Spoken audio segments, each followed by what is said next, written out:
Praise the lord. ఈ దినము దేవుని వాగ్దానం. ప్రేమ లేనివాడు మరణమందు నిలిచి ఉన్నాడు. 1 యోహాను 3వ అధ్యాయము 14వ వచనము.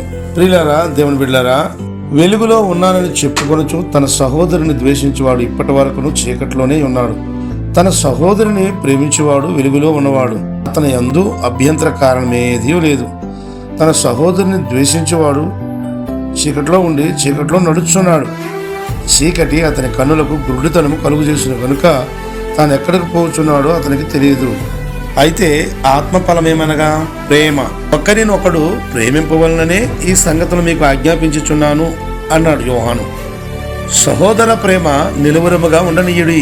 మీరు సత్యమునకు విధేయులగుట చేత మీ మనస్సులను పవిత్రపరచుకుని వారయుండి ఒకరినొకడు హృదయపూర్వకముగా మిక్కుటముగాను ప్రేమించుడి. ప్రియులారా, మనము ఒకరినొకడు ప్రేమింతుము. ఏలయనగా ప్రేమ దేవుని మూలముగా కలుగుచున్నది. ప్రేమించు ప్రతివాడును దేవుని మూలముగా పుట్టినవాడై దేవుని ఎరుగును. దేవుడు ప్రేమ స్వరూపి అయి ఉన్నాడు. ప్రేమ లేనివాడు దేవుని ఎరగడు. ఎవడైనను నేను దేవుని ప్రేమించుచున్నానని చెప్పి తన సహోదరుని ద్వేషించిన యెడల అతడు అబద్ధికుడగును. తాను చూచిన తన సహోదరుని ప్రేమింపనివాడు తాను చూడని దేవుని ప్రేమింపలేడు. దేవుని ప్రేమించేవాడు తన సహోదరుని కూడా ప్రేమింపవలనని ఆజ్ఞను మనం ఆయన వలన పొంది ఉన్నాము. సహోదర ప్రేమను గురించి మీకు రాయనక్కర్లేదు. మీరు ఒకరినొకరు ప్రేమించుటకు దేవుని చేతనే ఏర్పరచబడితే మీరు ఒకరి ఎడల ఒకరు ప్రేమ గలవారైన ఎడల దీన్ని బట్టి మీరు నా శిష్యులని అందరూ తెలుసుకుందరను.